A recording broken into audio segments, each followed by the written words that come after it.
Hey everybody, welcome once again to the Football Fandemic, where coach firing has begun, but I'm sure it is not over. We're going to talk about that. We're going to look back at Week 12. We're going to look forward at Week 13. We're going to see manure games, marquee games, my oh my, all that and more here on the Football Fandemic.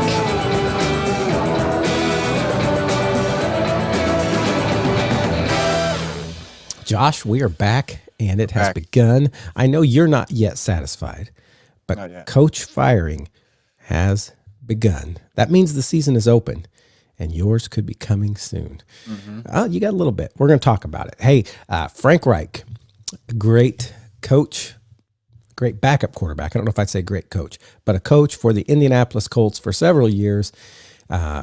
Looked bad last year, and in the middle of the year, just about this time, he was let go from the Indianapolis Colts, and he was sad. It was then a crazy ride with Jeff Saturday from then on out, but the Colts survived, and we ended up with Shane Steichen, which I, for one, and I'm sure I'm not the only one, I'm very happy with Shane Steichen. Love Shane Steichen right now on the sidelines, like the way he coaches. But Frank Reich did land on his feet in that he ended up with a team that got the number 1 overall pick. Oh, how exciting. He could choose the quarterback to begin to build around. But then if all reports and putting the jigsaw puzzle pieces together are to be believed, it was not his choice who he got to pick as quarterback. Do you agree with that? That's the sentiment that's out there. That was what happened. He wanted C.J. Stroud, and Tepper was, kind of like the whole Dan Snyder thing back 5 years ago. They didn't want Dwayne Haskins, and I guess Snyder came off his yacht and picked Haskins. But this is exactly like that, where they wanted the coaches wanted C.J. Stroud, and Tepper came off wherever he was from. Let's just say his yacht, and he chose Bryce Young instead. He chose chose Bryce Young instead. I tell you what, did you see the reports out that there was a 3-way trade in the making? Did you see that? Nope. Oh, you didn't see that. Nope, you need to see that. Tepper actually came out and was talking, and he said that there was a 3-way trade in the works for the Texans and Carolina Panthers to switch 1 and 2. So let me think about this. Or not the Texans, Chicago and Texans. So Chicago was going to switch with them and take the number 2, and then they were going to switch with Carolina. So Carolina got the number 2. And so they thought that the Texans were going to pick Bryce Young, and they were ready to pick C.J. Stroud. Yeah. And then the Texans, Houston kind of was getting antsy, and not sure about that, and they decided to pull out of that trade. And so Tepper just gave the green light and said, you know what, we're going to trade all the way up to number 1. And so all he was going to give away if they switched the number 2 and whatever it was that 9th pick and maybe another pick. I'm sure it would have had to be a little bit more, but it wouldn't have been as much as it was. What it ended up being, of course, was the number 1. They switched number 1 picks this year. They got the number 1 pick next year. They got the number 2 pick next year. They got Moore, and it was just a lot. And they ended up picking Bryce Young, and that was Tepper. I think it is very obvious that, and everybody said this during the draft. It's like Frank Reich is the kind of guy who would love a C.J. Stroud, the way he plays, the size, everything. And then instead he gets the little guy, the little Drew Brees comparison, which I love Drew Brees, but so far we haven't seen that yet out of Bryce Young. And it went bad. 1-10, is that what they're sitting at right now? Yep. And so Frank Reich was fired this last week. He was let go. And so that happened that happened after the game this last week, right? So now we're going to see, will the Carolina Panthers get that, new coach bump? That one game you win because you have a new coach and everything's different and exciting. If so, they're against Tampa Bay. That's doable. The Colts have proved that that's doable. Although the Colts were a spunky team this last week in that win. But I don't know if the Carolina Panthers can do that. But anyway, Frank Reich has been fired again in the middle of the year. And like I've heard so many people say, Frank Reich, if he's smart, he will just take some time Mm-hmm. Step away from all this and say, you know what? Let's do something else for a while. Let's not jump back into any other program. You know, him jumping back into that one in Carolina was kind of questionable, but it was like such a good looking situation. You're like, well, of course he would do that to kind of venerate himself, right? To get in there and say, look, I wasn't the problem. Unfortunately, it looks like maybe he was part of the problem. Not saying that Bryce Young isn't also part of it and that their lack of weapons isn't part of it and who knows what else. But he was fired. And then as soon as he was fired, who's their interim head coach? It's I think it's Tabor, their special teams guy. Special teams guy, yeah. And as soon as he became the interim head coach, several of those other coaches that were, remember how everybody was like talking about how great this team of coaches was because they had Josh McCown as the quarterback's coach, He's right? fired. And he was fired, and then they had Caldwell, right? He's their offensive assistant or something like that, and he's still on the team. He's I think in the same role. Yeah, and but another coach was fired. So basically, they kind of cleared out a lot of that coaching team, and now they're going to go forward. And my guess is they're going to retain the overall pick, number 1 overall pick. But unfortunately, they don't even get the benefit of that because it goes straight to the Bears, who are also sitting at number 5, I think, right now. So they could have 1 and 5. Not cool. Not cool for those of us trying to get Marvin Harrison Jr. Not cool. Anyway, Frank Reich was fired. He wasn't the only one. There was a coordinator, but we're going to wait to talk about that guy. We're going to wait. I do anticipate there will be more coaches fired. Frank Reich was not the first. Josh McDaniels has that nice distinction this year, being the first one to be let go from the Raiders. But Frank Reich has now been fired. Do you think there will be any more mid-season firings? It's not going to be Ron Rivera. I can tell you that because you think he will be end of the year, but you think he's going to be fired. I do think it's going to be fired. And I think throughout this whole season, I have been saying, please fire Ron Rivera. Please, I didn't think we'd be in this position. Now I have changed my mindset. Please don't fire Ron Rivera. And let me tell you why. It's because we're in a position at, I think, pick number 4, maybe pick number 5, top 5 pick. And he has gotten us there the whole way through. If we fire him and Eric Bieniemy comes out and unleashes this demon and wins, the next 5 games or so. If we fired him yesterday or sometime this week, Eric Bieniemy is interim head coach. We go 9-8. We're sitting at like pick 19, and we don't have a draft pick or a draft capital for, to draft a perennial left tackle or a right tackle, or an offensive lineman in general to help Sam Howell's progression. And we're sitting at 19 where we get the middle of the bunch, the guys that are, some people don't even know, like some people like us don't even know their names because we don't pay attention to college football. We'll know the top 5 to 10 guys like Marvin Harrison Jr., Caleb Williams, and these other guys, but we won't know anybody outside of the top 10 to top 15 players. And so if you get one of those guys that are a perennial player in the top 5 for this team to build forward with a new head coach and new GM and new everything, it'll just be a sigh of relief for all Commanders fans. So right now, I'm going to be on the record saying, please do not fire Ron Rivera, no matter how bad this game gets against the Dolphins this week, no matter how bad the games get against the Cowboys and the 49ers. Please wait till the end of the season so we get a top 5 pick. You know what? The most Ron Rivera thing will be that he will start winning. Yeah, that will happen. And then he won't be fired. I don't know. Even if he's not fired, I believe his contract expires at the end of next year, so end of 2024, 2025 season. And honestly, let's say this season we win out, we don't win out, but we win enough to get like 7 or 8 wins, like he usually does. 7 to 8 wins is his motto. And let's say next year we do the same thing.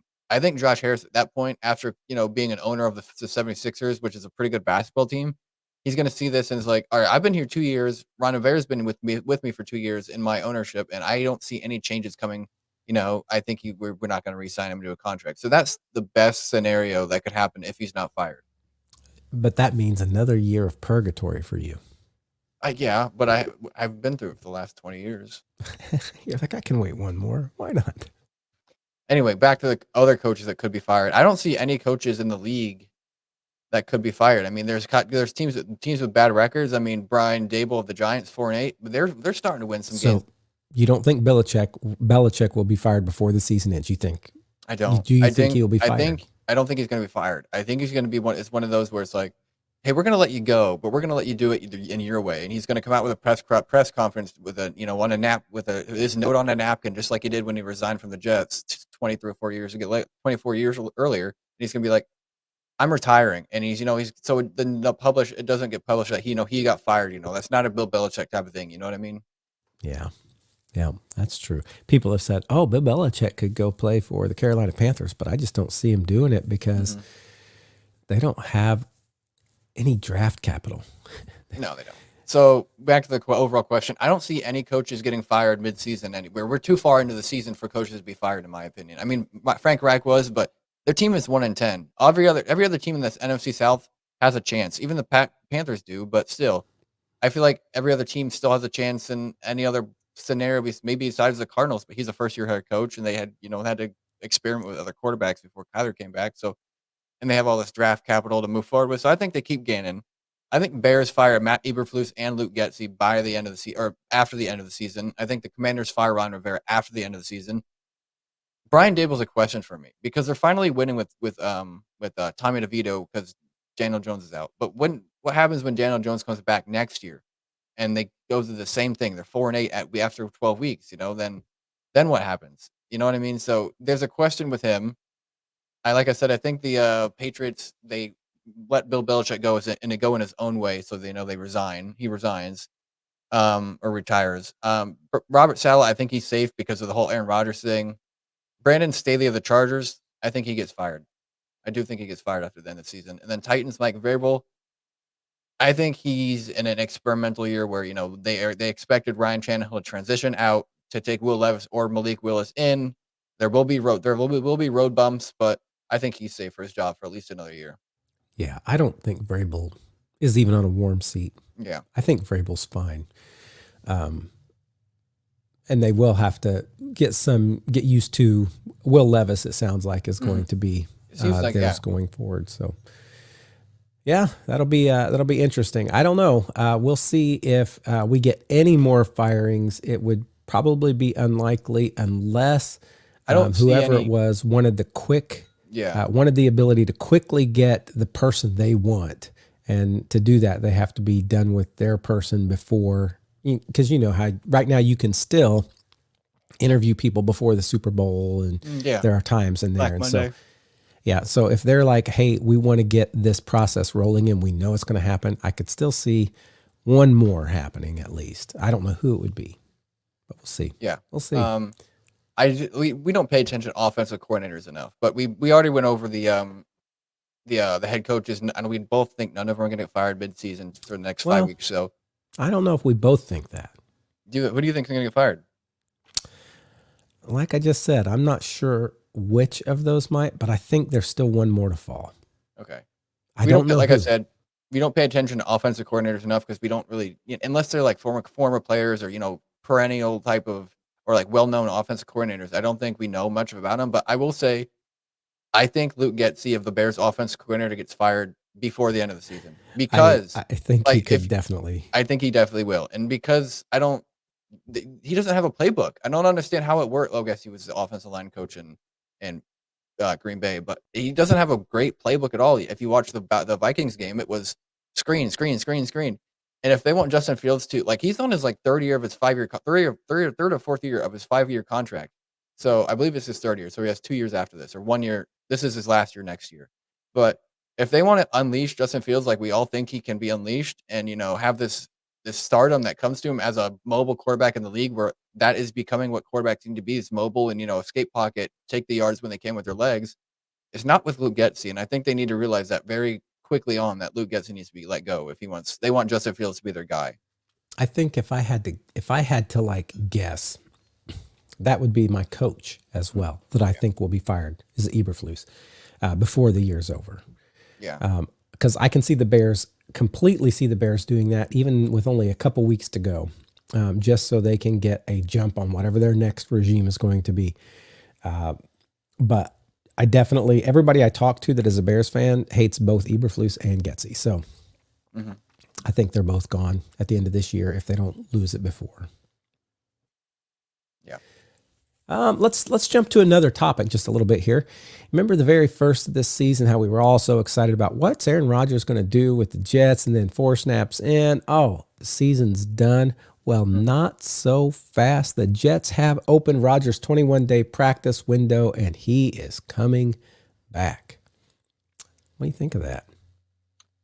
I don't think it's going to save their season. And if I were the Jets, I understand his window is open. 3 weeks from now, he's projected to play against the Commanders, which honestly is probably better for the Commanders because that means they get a better draft pick because they'll lose. But I really think if it's better for the Jets, if coaches want to save their jobs, if for next year, if Aaron Rodgers wants to play next year, I think he sits out. He opens his 21-day window. He is the backup to Tim Boyle, Zach Wilson, whoever. And he just sits out for the rest of the year to regain healthy because we all know that this is an ACL tear or whatnot, and so he's not going to be fully healthy. He's just healthy enough to play. You know what I mean? So if he goes out there like Phillip Rivers in the championship game with a torn ACL, that could like not only limit his play, but that can injure him for the rest of his career and probably make him retire if he gets injured again. So I think by week 14, I think it is week 14 or 15. There's 3 weeks left of football. If you're eliminated from playoff contention and you don't have a serious like chance of making it, like you're not one game back, I would say just sit him or make him as a backup for the rest of the year, just to save something. You know what I mean? Yeah, I do think that this is okay. If they got to the playoffs somehow, they would probably think about starting Rodgers if he was ready, if all really did seem ready to go. But I think this is a big PR move. Like you said, coaches making sure, hey, everybody, look what's coming next year. We're going to be better next year. We're getting rid of Zach. You think they'll get rid of Zach Wilson? I think so too. I just don't know how they can even keep him as the backup because people are going to be so against him. But yeah, I like you. I don't anticipate Rodgers really playing much this year. Deshaun Jackson retired. Legend. Finally decided to go ahead and do that. Colts cut Shaquille Leonard. I was really surprised when that first happened. Me too. Just like I think he was, because he was out giving out turkeys just a few hours later. He hadn't changed plans. It's not like he thought it was coming.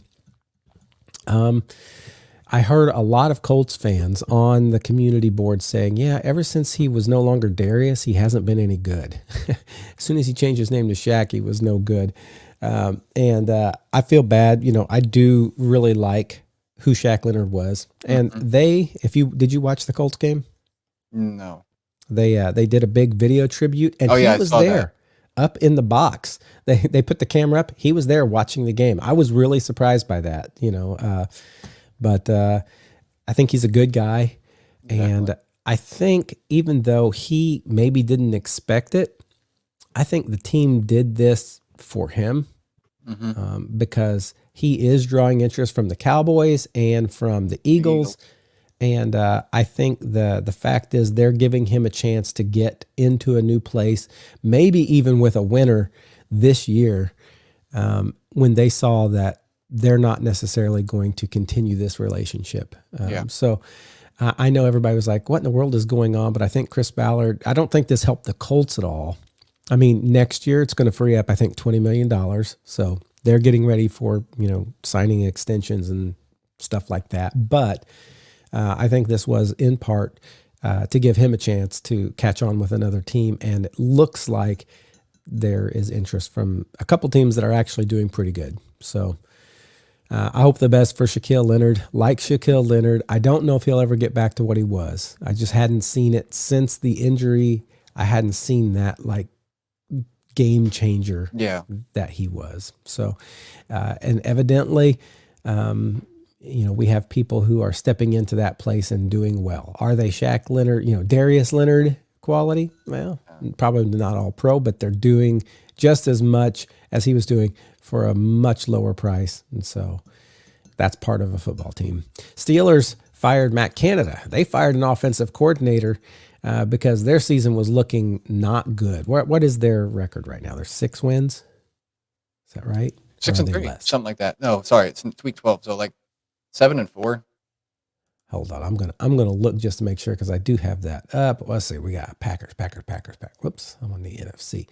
Steelers 7-4. So they're not doing horrible, but they did They did get rid of him. They still look like they're going to have a winning season, which is Mike Tomlin's that's Mike claim to Tomlin's fame. forte. So I guess they were just done with Canada. They said, no, you're done. You're out. And they're moving on. Cowboys going to induct Jimmy Johnson into the Ring of Honor. I was actually kind of surprised that he was not there already. I know, me too. But I remember reading somewhere that the reason was because there was some turmoil or, whatever between him and Dre Jones, and they did not talk for the longest time after he was done coaching with the Cowboys, and so it was just more of a kind of trying to screw you over type move, and they finally, I guess, got past it and got back together. Well, that's good. Jimmy Johnson should have been in that Ring of Honor already. And now he's going to be. Cardinals, and I didn't know this one until just today. I don't know when this happened, but the Cardinals, an hour ago. Yeah. An hour ago. That's why I didn't know about it. They released tight end Zach Ertz per his request, right? He requested to be let go, and they honored that. Do you think he'll catch on with another team? I think he's talented. I think he's way past his prime, though. Mm-hmm. But I think he's a very talented guy that can serve as a mentor or a solid tight end to another team. And I know he wants to go to a championship, a winning team. So my best bet, he goes back with the Eagles, honestly. That's because Dallas Goedert is out. I don't know who their tight end is now. So that's probably the best, scenario. That's true.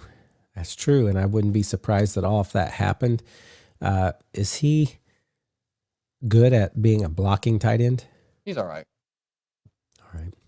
Well, we'll see what happens with tight end Zach Ertz, who was released by the Cardinals. Cardinals, who are sitting in that number 2 overall spot, could still end up with the number 1 overall if Carolina Panthers get frisky and win a couple. But right now, they got their work cut out for them to get past the Cardinals for number 1. Or the Bears. The Cardinals have no reason. Cardinals. I keep saying Cardinals. Carolina. Carolina has no reason not to get frisky and win because they don't even own the pick, right? Yeah. For them, it would be just desserts to win a few and give the Chicago Bears less of a pick because they feel like they were kind of screwed over in the whole thing at this point. And so I can see the Cardinals somehow ending up with the number 1 overall pick just because Carolina might do that. We'll see. Any other big news going on in the NFL this week? Anything you can think of? Nope. Well, we had predictions at the beginning of the year, and we actually had last week our best week ever, followed this week by our not so Actually, we have to take that back. I mean, technically it is because we went 11-5 in week 3, and that is our best win. You're right. Our best win rank, but 10-3 is our best win percentage of the year. So I guess it kind of is, but yeah, we fell off a lot this week. How did we do this week? 5-11. 5 of 11. 5 and 11. That's not great. Not great. We missed all over the place this weekend. So what's our total at? 99-83.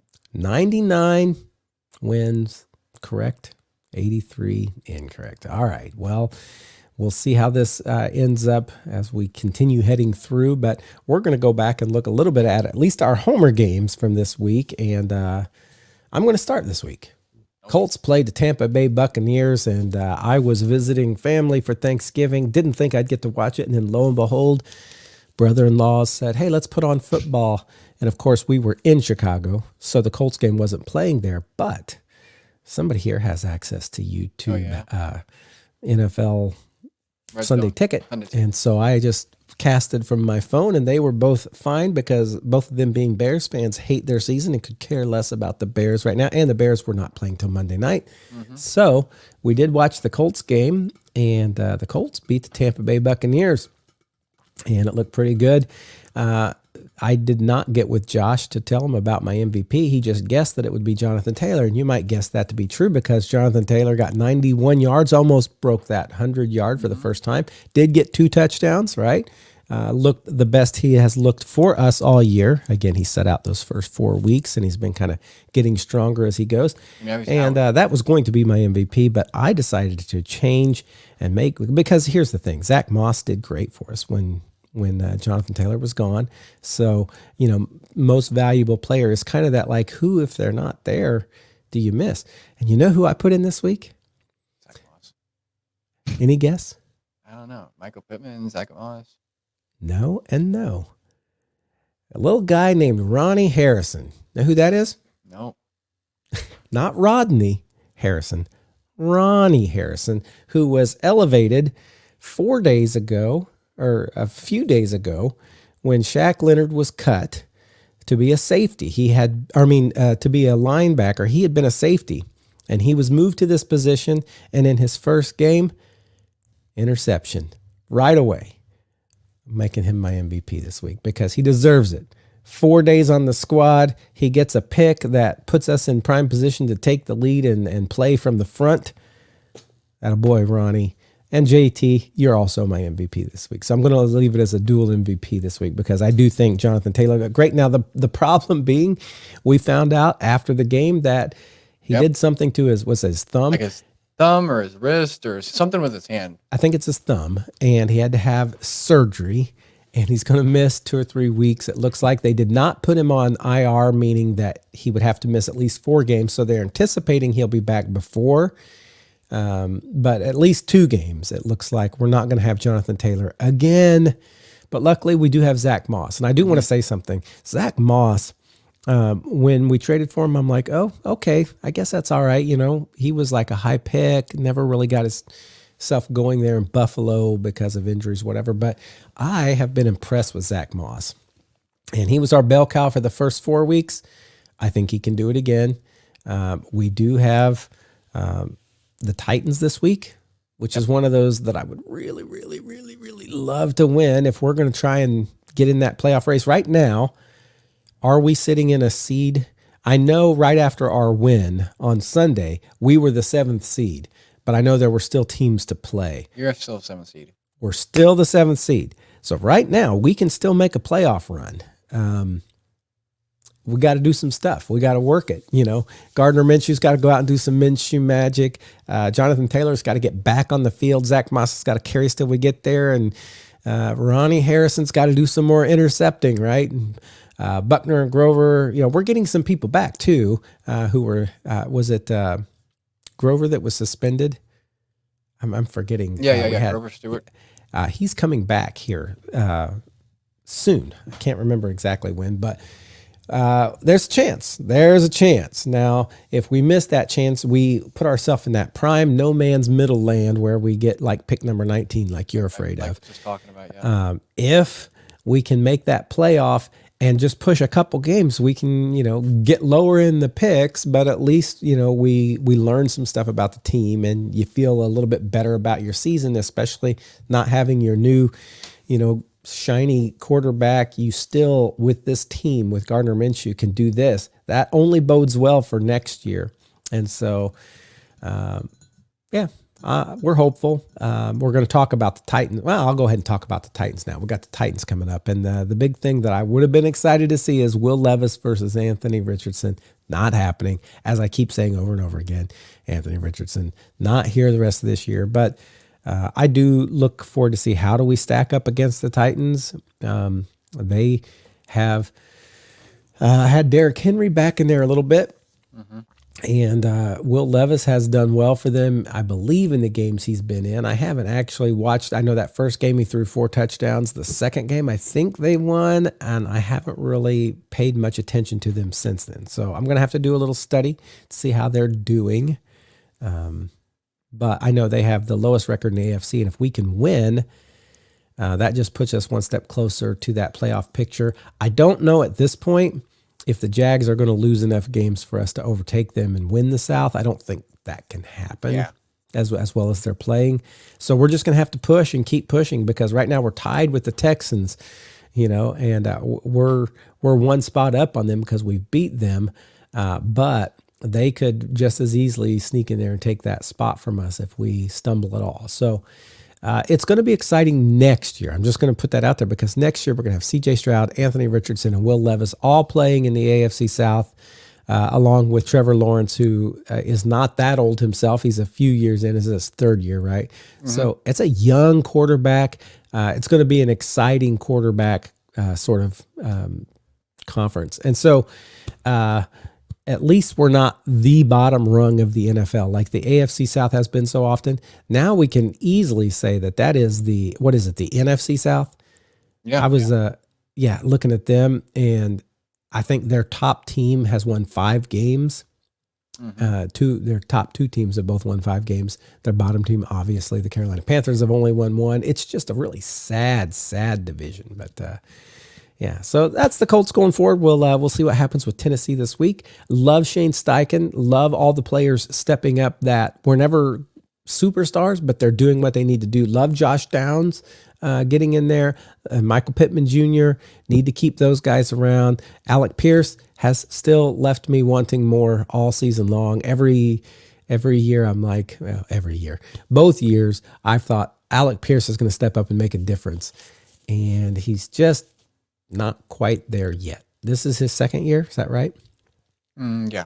Typically, it's the 3rd year that they make their big jump. So we can always hope and project that next year, Alec Pierce, along with Josh Downs and Michael Pittman Jr. and Marvin Harrison Jr. Oh, hey, we probably won't have a chance at that. But yeah, we'll see what happens. Tell me about the Commanders from this week. The Commanders, I believe, were the only homer team we had that lost, because I will go ahead and say, I'm just going to, for the Packers, say the Packers won. Right? Who did they play? They played Lions. The Lions. That's right. I did not watch that game because I thought it was going to be so lopsided. I did have Jordan Love as my fantasy quarterback, and I won this week, surprisingly. Last week, I actually would have won everyone, except I forgot to switch out anybody in my roster. And so I had some holes, and I had some people that I didn't put back in. And so somebody got a free win on me there. I think it was maybe not basketball. That's a gift to you, not basketball. Yeah. But anyway, yeah. So before we Commanders, you mentioned the Colts might sneak in the playoffs. Keep that in mind, because in a couple minutes, in a couple segments, we'll be talking, giving our final seed by seed final predictions for the playoffs. Keep that in mind. But before we get to the Commanders, I'm just going to say Packers beat the Detroit Lions. I'm just going to get this out of the way because we don't have our Packers fan here to talk about it today. I didn't watch it. Did you watch that game? I watched some of it. They started out hot. Packers did really hot. You know, they scored a couple touchdowns. The Lions kind of started keeping up a little bit, and then everything started going south for the Lions. Whenever they that fumble fumble 6, I guess you want to fumble for a touchdown by Jonathan Owens happened, and everything after that, everything just went south of the Lions. There was a chance to come back, and then they blew it away. And it was just, so the Packers played an overall better game than the Lions did. So we love to see that for our Packers fans, that there's some stuff gelling there. They're not a finished product, but they're moving in the right direction, and hopefully that's something that they see moving forward. And I think we did get an MVP. I'm guessing this is from Brandon. Jordan Love / Rashawn Gary. So again, pieces you want to see improving, you want to see beginning to look like next year. That's going to be a problem for opposing teams all the time. When we put a few more pieces with it, that may be the case. Let's move to the Commanders. Yeah, what is not to talk about the Commanders? Everything went wrong, honestly. Like, everything went wrong. I mean, the only bright side was that Sam Howell, besides his one interception that turned into a pick 6, for at least 2 quarters, the team looked all right. And ever after the first half, after Dolly Parton came out, everything was downhill. Are you blaming this on Dolly Parton? No, I'm blaming it on Ron Rivera and Jack Del Rio. One of them was fired, but I am blaming it also on Eric Bieniemy. And I remember the beginning of the season and the mid-season, I'd say up to first 7 weeks, I was like, Eric Bieniemy's great, doing well. I give him a B+, a B at most. He's still there. He's still working. He's still working his craft, basically, and he's not terrible. But his play calling on X and 1, X meaning third down or fourth down, mostly, sometimes second down, but mostly third down and fourth down. Third and 1 and fourth and 1 was terrible. If we ever went fourth down, which was not often, I mean, we were behind by so much at some one point, but mostly third and 1.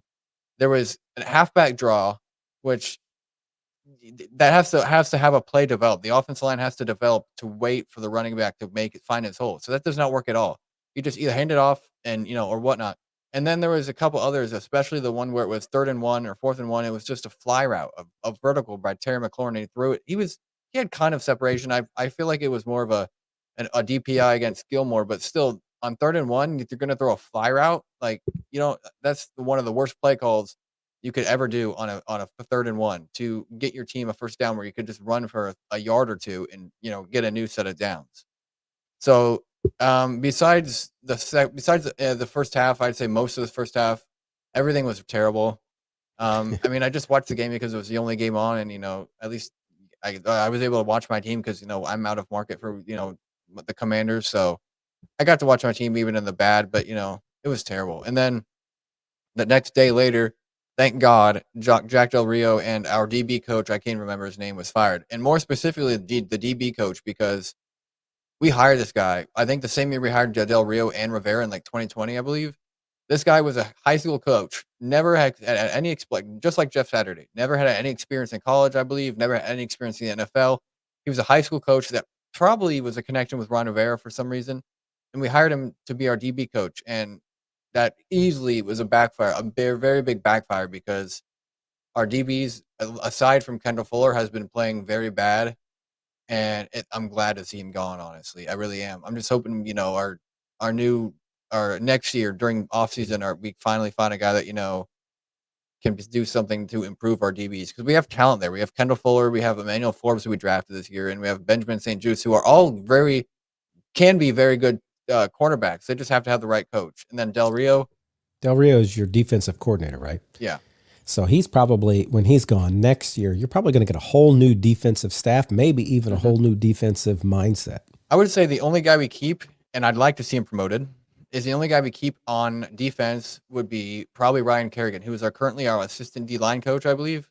I'd like to see him get promoted to more of a D-line / linebacker role, because that's the position he played. And obviously that didn't work out for Ron Rivera and Del Rio, because both former linebackers of the 80s and 90s didn't do crap for these guys on linebacker. Our linebackers are probably the worst in the league. So I'd like to see Ryan Kerrigan, who has a more fresh mindset, I guess, of a linebacker, because he played in the 2010s decade. How linebackers play today, and it's compared to 30 years ago.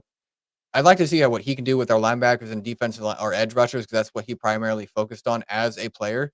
But overall, I'm agreeing with you. I'm ready for an overall complete rehaul of defensive coordinator, of defensive coaches and head coach, and I'm still my prediction. Next year, you're going to have a whole new, entirely new defense, offense, coaching tree, everything. I think Rivera's gone, and I think Josh Harris, is that his name? Mm-hmm. I think Josh Harris clears it all out and says, you know what? I don't know. I think he clears it all out, except a couple pieces. Like I said, Ryan Kerrigan, I would like to stay. It is his I think first you'd year. like that. I don't think it's going to happen. But I think Eric Bieniemy stays also, because we've seen a very big upgrade from our last year's play caller and Scott Turner from this year in Eric Bieniemy. And you got to give the guy a chance. This is his first year as a true play caller instead of Andy Reid calling the plays. And, I know I just mentioned his play calling on X and 1 was terrible, but outside of these bad calls, I'd say 80% of his calls have been very efficient in what we're running. We just don't have a defense to, supplement that, because if you look, we're sometimes in our games, we're scoring like 30 points, 20 to 30 points, which is not top dollar in the league, but it's enough to win games. And then our defense in those games, we score 20 to 30, like the Seahawks and the Eagles.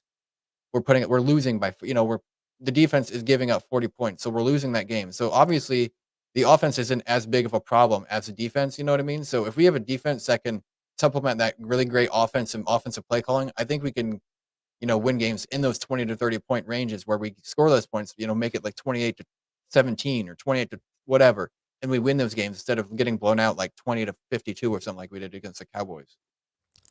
So if Eric Bieniemy stays, the only way he stays is as the head coach, I think. I would think so, honestly, too. He is our assistant head coach, but I think I'd agree with you, honestly. I mean, I don't see him saying, okay, if you're going to go out and find another head coach and bring him in, I'm going to stay as the assistant head coach. I don't see that. Mm-hmm. So if in fact Josh Harris talks to him and thinks, okay, I think you are the guy, then I can definitely see them not firing Ron Rivera till the end of the year. Why? What do you gain by, except you get to see him do whatever he wants to do at the end. That's why I would like to see him fired. Besides, like I mentioned earlier, besides keeping him to lose more games to get more cap draft spots or whatever. Because right now we have three first and second round picks, or not each, but 1 in the first, 2 in the second, and we could honestly, if I'm feeling, risky, if I was a GM, I would be trading that second round pick of the Bears or even the Commanders because we're both top 5 right now. One of those second round picks for a late first round pick, a second round pick and a fourth and a seventh or whatever for that late first round pick to get another player. You know what I mean? So we might have 2 first round picks at the end of the day. But overall, I'd like to see Ron. Part of me, like I mentioned earlier, doesn't want to see Ron verified, but part of me does for one sole reason, like you mentioned, is because I want to see how Eric Bieniemy does as head coach, how he leads this team for the next 5 games. And obviously, there is a problem in that locker room with some players and how lazy they have been because Eric Bieniemy came in, he had this hardworking, ethical mindset of like no days off, no plays off type stuff. And Ron Rivera clearly doesn't have that. And there's been reports that some players, not named, no name, nobody named yet, but some players have been very upset with how I would say aggressive and non-lenient and non-lazy, I guess, if that makes sense. How those characteristics Eric Bieniemy has, and they're just upset with how he is non-aggressive in certain aspects of the game, and those players really need that. They're not going to, they don't need Ron Rivera to be like, all right, it's all right, we have a losing team, but what we're going to do about it? Eric Bieniemy needs to come in, and these players need to take notice of that and see that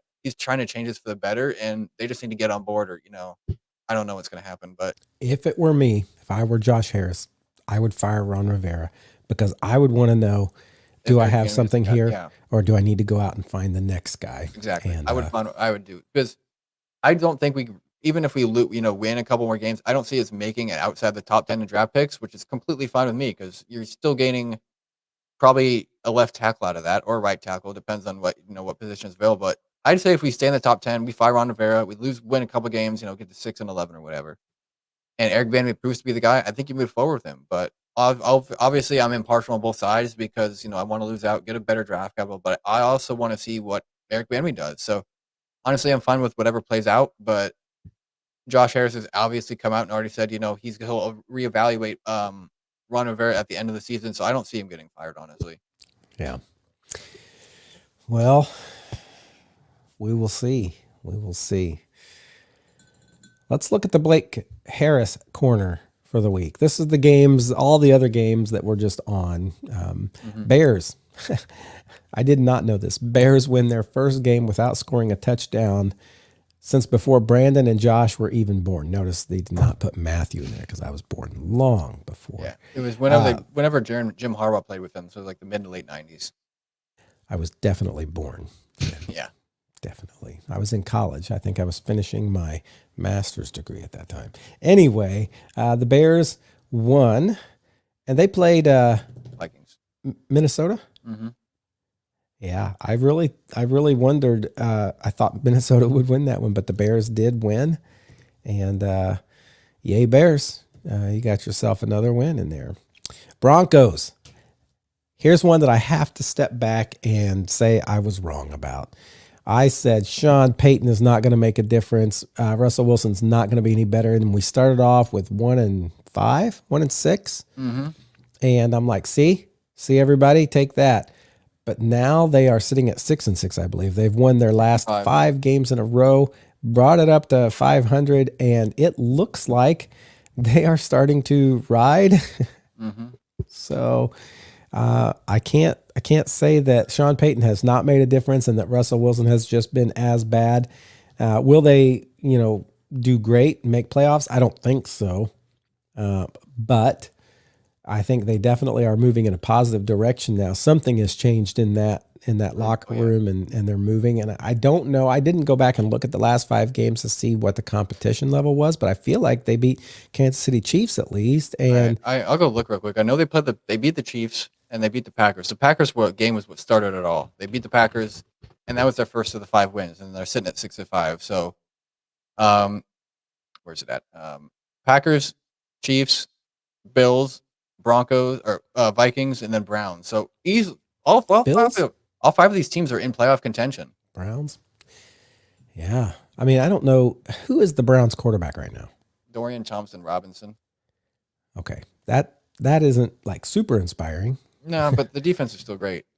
I think the real test comes in the next 3 games because they play the Texans, Chargers, Lions, and then they play all the rest of their games are against Chargers again, but And that's Texans Lions because Chargers are really not doing they're well all right. this year. Yeah, you don't know what to get 4 wins. Yeah, you don't know what to get out of them. Honestly, you might have a great game from Herbert and the defense lets you down, or you might have a great game from both. You can never know what you get from the Chargers. So I'm just putting that in there because you never know. Yeah, Chargers are one of those games that in my mind, I want them to be good and be like, oh, that's going to be a tough game. But the truth is, looking at their record says that's not going to be a tough game. Mm-hmm. One thing or another is going to let that team down because they just haven't been great. So, yeah, if they can get past the Texans and who was the other good team? Lions. Lions, yes. So that's going to be their real test. So who knows? Maybe they could make the playoffs. I would doubt it, but we'll find out whenever we predict in a couple minutes because I'm going to spoil it. I have them as my 7th seed. There you go. Spoiler coming. We'll get to that in a minute then. Eagles beat the Bills. I think right now we can just say everybody's beating the Bills. The Bills don't look to be the Bills that we thought they were going to be. Yeah, it's tough though because I easily think they would have won this game if there wasn't questionable calls. I don't know if you saw this game, but there was but I heard about calls. Among other certain plays, among other unquestionable or uncalled calls. There was one that was called, and it was a very stupid call. So it was an Eagles. Josh Allen had the ball out of the pocket, rushing, trying to make some time to make a throw.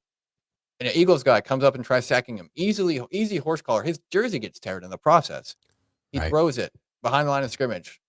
Intentional, and I think there was a receiver within 5 yards, so it wasn't intentional grounding. What do you think they call on this certain scenario? What? Intentional grounding. No horse collar call.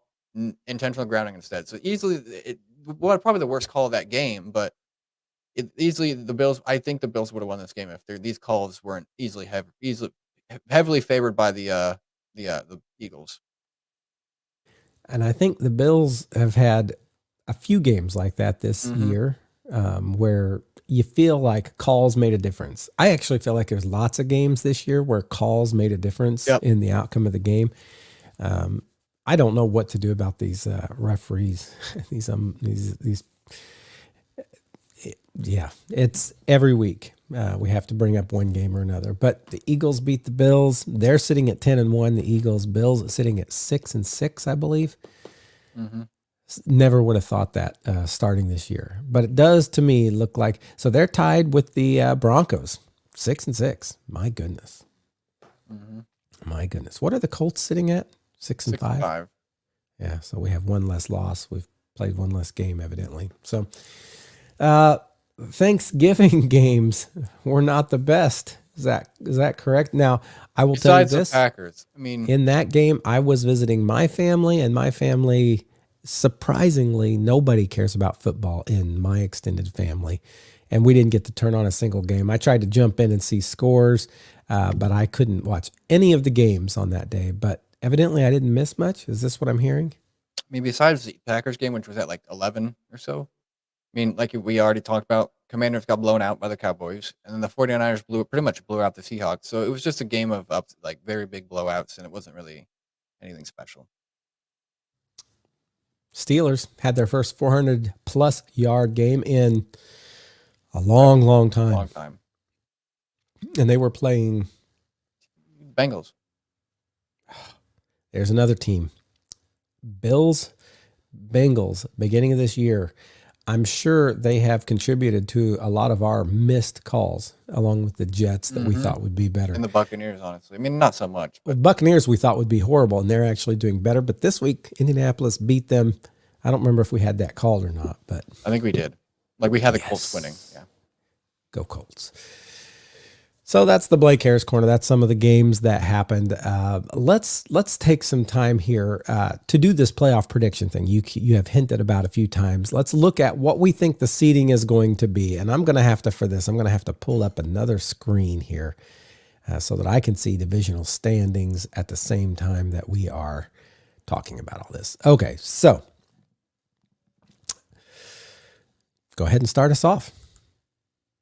It's tough to pick the division. Like, it is easy to pick the divisional winners. Don't get me wrong, but it is tough to pick what their seeding is going to be. But I think right now, and I mentioned this earlier at work, I'm just going to say it now. I think my dark horse Super Bowl is going to be Jaguars and Eagles, honestly, because Jaguars been on top of everything for the past couple weeks, and the Chiefs have easily shown some weak spots. Ravens have been on top of things. Dolphins have shown some weak spots. So these divisional winners in the AFC are very hard to pick. But I came down to just overall how like a from the past couple of years how they've done, how these teams have done, and how they're doing now. So my divisional winners in the AFC West for the AFC side of things, AFC West is the Chiefs as the number 1 seed.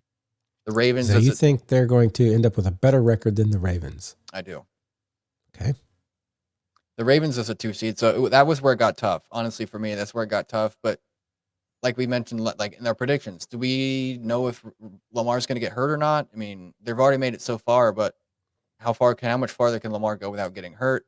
But also, it's unpredictable because the offensive, the wide receivers are finally doing something for the Ravens, but with Mark Andrews out, I don't know how much, how dependable the receivers can be for Lamar Jackson, if that makes sense, because he was always dependent on Mark Andrews, and the receivers were just always a secondary. Now that the primary guys are the receivers, I don't know how that's going to change the game for the Ravens. You know what I mean?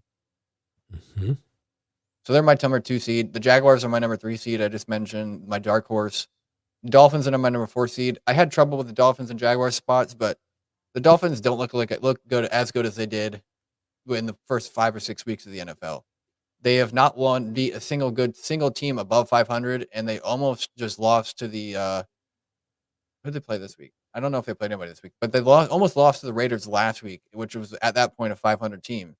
So there is very big questions for the Dolphins for me, and if I think they make, if they get to their 4th seed, I don't think they make it any farther, in my opinion, because all these teams in the playoffs are going to be outstanding. But the Dolphins are my 4 seed. The Texans are my 5 seed. The Broncos are my 6 seed. And the Steelers are my 7th seed for the AFC. Broncos and Steelers. Mm-hmm. NFC side of things, I think we can both agree on this one. Eagles are my 1 seed. 49ers are my 2 seed. Lions are my 3 seed. And coming at the very bottom, which honestly, it's hard to decide because the NFC South is so bad, but the Falcons are my 4th seed right now, just because they've been playing better than any other team in the NFC South right now. So it just came down to that, honestly. Cowboys 5 seed. They're the Dolphins of the AFC. Honestly, they have not beat a single winning team this year. If you look at their past couple of games they've won, they're all under 500. So once the Cowboys get to the playoffs, I don't think they make it any farther than the wild card round, honestly.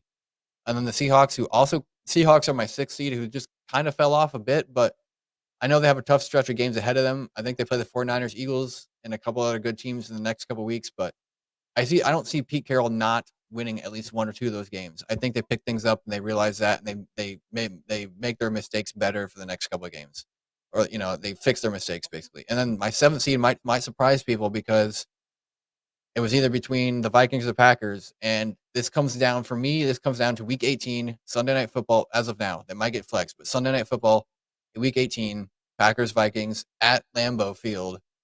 I think the Packers. That is the playoff game. Like, that is the 7th seed playoff game. Whoever wins that game makes it, and I think the Packers win it, just because Dobbs doesn't seem to be having things going for him the past couple weeks. I mean, the first 2 weeks he was there was great, and now they're just kind of falling off slowly. And unless they can get that thing back on track, I don't think the Vikings make the playoffs. So you're saying Saints and Rams won't keep up? Nope. Who's Saints quarterback right now? Derek Carr. Derek Carr's back. You don't think he will keep up with Vikings or Packers? I would question that last one of the Packers. Well, the rest I feel pretty confident. I would put the Lions above the 49ers by the end of this. I'd put them as the 2 seed. Okay. So what do you have? AFC, NFC? I don't think the Chiefs are going to be the number 1 seed. Okay. I think the Ravens are. All right. And then I don't know if it'll be Chiefs or Jags, but I do believe Dolphins will be in the 4th. I want to say the Colts, but I believe the Texans are playing strong right now. Broncos and Steelers. That's a tough one. I don't know. I don't know if I feel like those are the two teams that'll be there. Let me look at the AFC real quick here. So I do believe, I don't believe the Bills are going to make it this year. Jets, no. Patriots, no. Steelers very well could, and Browns could above the Broncos. You could have two. You could have three teams from the AFC North. It's really hard to tell because I'm not looking at their schedules going forward. I do believe the Colts could sneak in above the Broncos also. I'm not necessarily sold that the Broncos are going to make it yet, even though they've done better than those first, that 1-6 start that they had. So I'm going to say I'm not putting the Broncos in yet. I'm going to say the Steelers do make it, and then one other team, and that other team I'm going to reserve.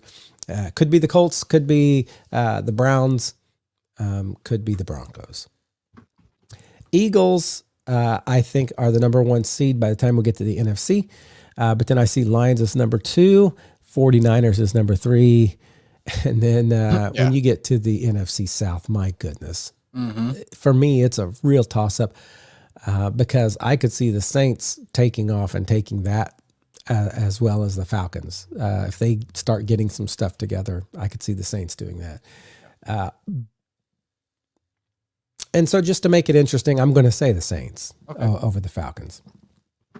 I do believe, like you said, Cowboys will end up with that first spot. We'll see where they go from there.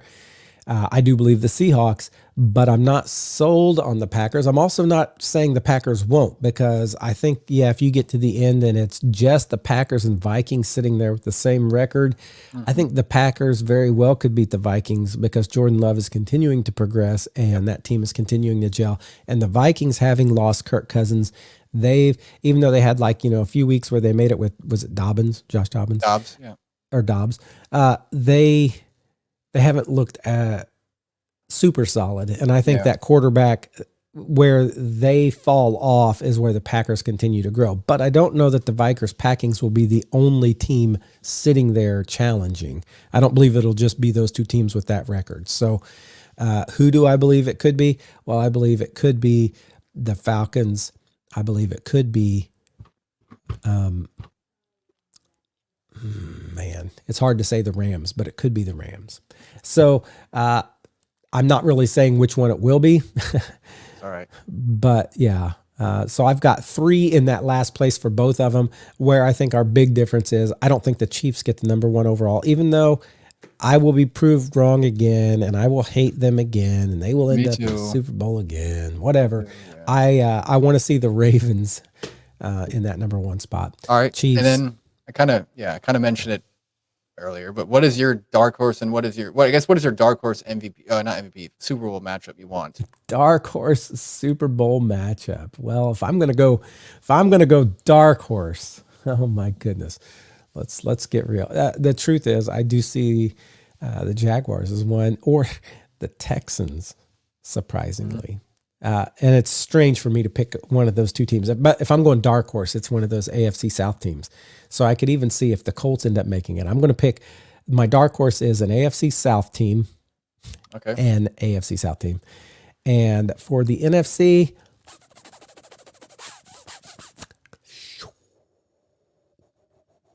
Seahawks. Okay. That's my dark horse. Right. An AFC South team versus the Seahawks. We'll see what happens there.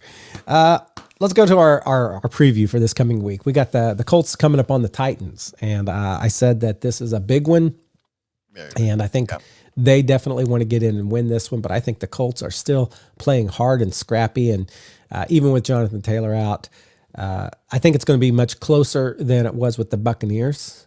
But I think that we are gaining some confidence in there, and I think the Colts win that. I think it's going to be 20-17. Colts.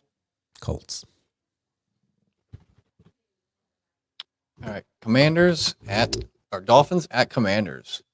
There's nothing nice to say about this game, honestly. It's going to be a blowout, and I'll reveal that blowout in a minute. But the Dolphins have a great, recently they've had an up and down offense. Like they haven't, like I said earlier, they haven't been spectacular like they have been in the first 5 weeks. Blowing out the Broncos 72-10 or whatever. But they've been stable, and I think that continues. The Commanders don't have a great defense. I mean, this is our first game we're going to see with Ron Rivera calling the plays and leading the defense. So I don't expect big changes, but I expect some sort of change. Whether that's good or bad, I don't know. But like I mentioned, Dolphins have a great offense, and overall, I don't think the Commanders have a defense to stop that, and vice versa. Dolphins have a great defense. I don't think the Commanders' offense have any chance against it. I'm picking a big old blowout of 52-10 for the Dolphins. That's a big one, 52-10.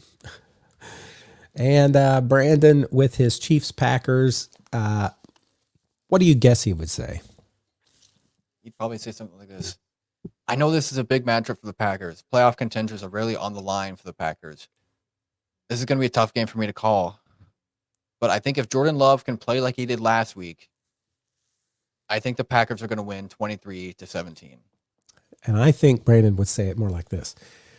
This is a big game for the Packers, and I know they played great last week, but I really just have to say the Chiefs are going to win this one, and it's not even going to be close. That's what I think he would say. So, because it seems like Jordan Love will have a good game and then a not good game, and then a good game, and then a not good game. I think this is the not good game. Mm-hmm. And maybe Brandon would never say what I just said. He'll have to let us know later. So, so we're not going to put down his prediction because we both chose different outcomes, but we'll see. We'll let him talk next time. Marquee Manure and My Oh My games. Let's talk about what games are going to be really great and you need to watch them. What games are not going to be good at all and you don't even need to tune in, and what might be a surprising game. We're not even going to talk about Brandon's. We don't have any of his, so we'll just go with ours. And I'm going to start this week. My marquee game. I'm going to put San Francisco, Philadelphia, because I think, Philly obviously is going to play strong, but San Francisco needs some wins in order to, you were saying they have the number 2 seed, and I think I said they had the number 3 seed. Is that what I said just a moment ago? Yeah, Lions had 2, 4 Yeah. I think to hold off the Lions, they've got to continue to get some hard wins, and I think this is one that they really would love to see. It would be a hard win. I don't know if it'd be enough to get them the number 1 seed because I think the Eagles are still going to play well continuing past here. But this will make a big difference between them and the Lions. So I'm going to say that's a marquee game. All right. My marquee is Broncos at Texans, just for the reason that the Texans have been, or Texas has been great also, but the Broncos have been on a win streak, and they seem to finally have things together to be a very competent NFL team. And like I mentioned, or actually both of us mentioned, actually no, you kind of did. You picked them as it could be a 7th seed, but I have them as my 6th seed, and the Texans as my 5th seed. These are 2 teams that are fighting for a playoff spot, and this is a game that could very well determine if these teams make the playoffs, because these teams are both in playoff contention. So that is why it is my marquee game. Yeah, and I'm going to jump to the My Oh My, because my Oh My game is Broncos at Texans. And it's for that very same reason. I think both teams are playing stronger now than I thought they would have been at this time of the year. At the beginning of the year, I thought the Texans weren't going to do much at all with a new team. I mean, they just really didn't have any big names on that team. They just got a new quarterback. They got a new coach. And I wasn't sure if they were going to win much at all. And they're actually doing really well. And then I already talked to you what I thought about Sean Payton and Russell Wilson, and they have bounced back and proved me wrong. And both teams are playing hot right now. So when I said I don't know that either one of them are going to make it, I think this game gives one of them the edge to making it, because one of them is going to beat the other and have a win here. But I think that's going to be a good game, Broncos Texans. I expect the Texans to win that. Which may mean I never get mine, but I actually think the Broncos are going to win this one. All right. See, my oh my, what's going to happen? Yep. We'll see. What's your my oh my? My oh my. We skipped manure. Sorry. We'll go back to it. But I was looking at my manure first, and it was like my oh my is Dolphins and Commanders. That is not what it is. My oh my is alert Chiefs at Packers. I know we gave our Brandon impersonations, and each of us said the Packers would win. Or I said the Packers would win. Each of us had a different opinion. He said the Chiefs would win. I think this is going to be closer than more people think because the Chiefs, we already know they're going to make the playoffs. I'm not saying they're not going to play like they're going to play in the playoffs, but I'm saying the Packers have don't have an edge, but they have a motive. You know what I mean? The Chiefs, they know where they're going to be. They know where they are, and they know where they're going to be. You know, whether it's the playoffs, the Super Bowl, or not. They know where their destined location is. The Packers don't know that, and they're just trying to play for that destined location. And I think that's a very big motive for them is to prove everybody wrong. And I think this could be a very on Sunday night. This could be a very my game worthy to talk about. And I would say, although I said Brandon would say the Chiefs are going to win and it won't be close, I hope the Packers win because I hate the Chiefs. SN Elite, one of our recurring watchers, came in and said, Jags Super Bowl bound. Although I forgot he is a Jaguars fan. This is my dark horse Super Bowl, actually. I don't know if you were here for it, but Jags and Eagles are my dark horse Super Bowl. So we're on the same page, SN Elite. And I did say an AFC South team. So we're all on the same page versus somebody. So I don't know if it'll be the Jags or the Texans or Colts could squeak in there and like be a super dark horse. I think the Jags are definitely going to end up better. It would just come down to what happens during playoffs. But yeah, Jags looking good this year. Trevor Lawrence, I'm glad to see him finally doing well. Yep. Doug Peterson coming in there and steadying that ship because, boy, his first year, I thought, was he just not all he was cracked up to be, or is this truly just such a bad coaching job? And it was the Urban Meyer. Yeah, it was Urban Meyer. So, yeah, let's talk about our manure games. What game not even worth watching? Don't even watch it, Josh. I kind of hinted at that because I thought we were going in order, but we went out of order. My manure game is Dolphins at Commanders. Like, don't even watch it unless you're a Dolphins fan who enjoys seeing your team win by the first 10 minutes of the first quarter. Don't watch it because this is going to be a massive blowout. Commanders won't even put up a fight, honestly. So don't even pay attention. This one was the tougher one for me. I had three choices. I was looking at either the New England Chargers, right? Yeah, I believe so. Chargers, New England, they don't look good to me. Neither one of those teams look great. Atlanta, New Jersey, not real excited about that game either. The New York Jets, sorry, not New Jersey, New York Jets. And then Carolina, Tampa Bay, I was looking at them and I'm like, yeah, I would expect Tampa Bay to win that one. I don't expect it to be an exciting game either way. And I think if I have to settle on one of these, Carolina might be a little more interesting because they've got a new head coach. So I'm not going to put them as the manure because it might be interesting to see how do things change? How do things change?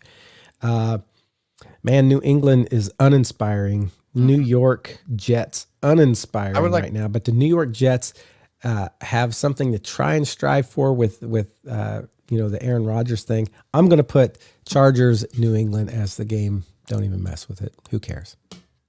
I would like to say remember when we'd way back when we did our predictions and either Brandon Harris commented or he was on our stream for one of these games or one of these prediction weeks where we did the NFC whatever. You remember when we had the might have been Blake Faith, but one of those two people were like, I'd imagine it was Brandon because he is the Patriots fan or supposedly the Patriots fan. But he came on and he was like commenting. He was like, I don't think the Patriots go 6-11 or 6 whatever we had them in, and they're at 2-9 right now. So we had them right where we need them basically. Patriots not looking good. Nope. Let's talk about an upset and a lock for the week. We have to pick one every week. An upset we think could happen, and a lock we're saying this one's gonna happen. Let's see if we've got good ones this week, Josh. I'm going to start with my upset because it is more interesting than my lock. We've already mentioned my lock, or the game I have we've already been mentioned. So this has not been mentioned.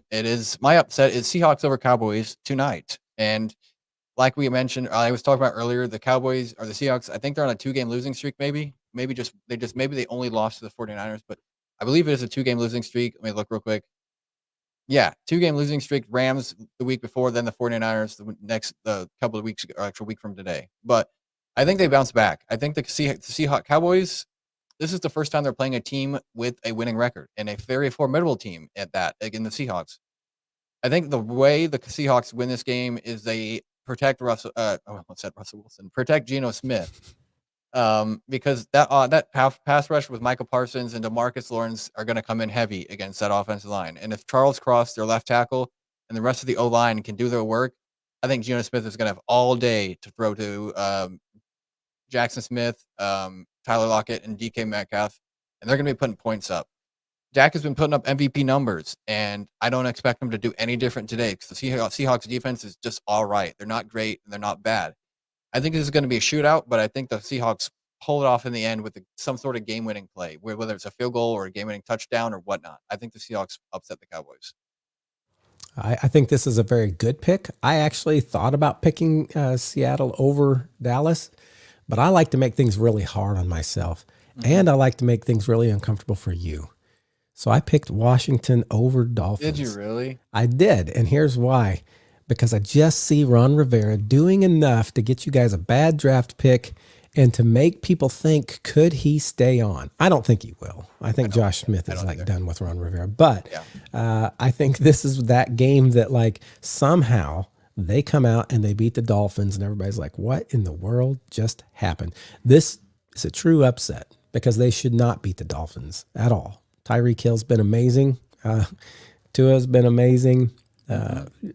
But I like to make it hard. So we're going to see if this works. Washington over Dolphins this week. My lock for the week, though. I'm going KC over Green Bay.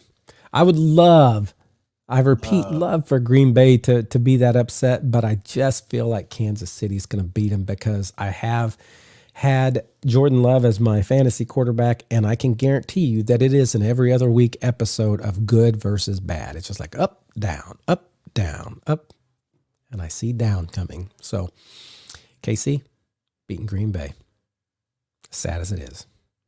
Yep. My lock, was your upset and my manure. So we're all on the same page, basically. It's going to be a terrible game. You might call it an upset, but I think this is an easy win for the Dolphins. I mentioned it earlier, going to be a blowout. There's nothing else that needs to be said. We are on opposite sides of the fence on just about everything today. I love this. That makes it an exciting and intriguing week to watch because you think the Packers are winning. I think KC's winning. You think Dolphins are winning. I think the Washington upsets them. You think that there's some others we were on opposite sides. So this is going to be fun weekend. Mm-hmm. Okay, well, what do we have left here? Fantasy MVPs? Yeah, I mean, I just picked, like you told me at Campus House, just pick the guy that probably had the biggest impact on your team now. So I think yours was Michael Pittman. Mine was, Darrell Williams, I think, or Darnell Williams, or the Rams running back. And then Brandon's was, he said he wanted to do his whole team because of his bounce back performance from after losing to Mont LaFleur last week. I couldn't fit all those players in there, so I just did Dak Prescott because that was his highest. He said to do that just in case it was his higher score. So those are our fantasy MVPs. And then I know it's a bit late, I did it a little bit late, and so I should have done it yesterday. I just ran out of time, but I sent out the Google form for fantasy predictions this morning about an hour and a half ago, 2 hours ago. Make sure you predict your vote because right now it's between me and Abigail for the top, and if Abigail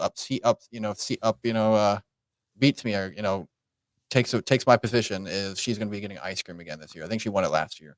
Those of you who care about ice cream and you're in the fantasy league, be sure and vote because that does matter. I'll tell you, I stopped voting 2 weeks ago because I don't really care about sweets and my fantasy team is so bad. But for the rest of you, be sure to get those fantasy predictions in. Join us next week. We'll be looking back at week 13. Looking forward for more.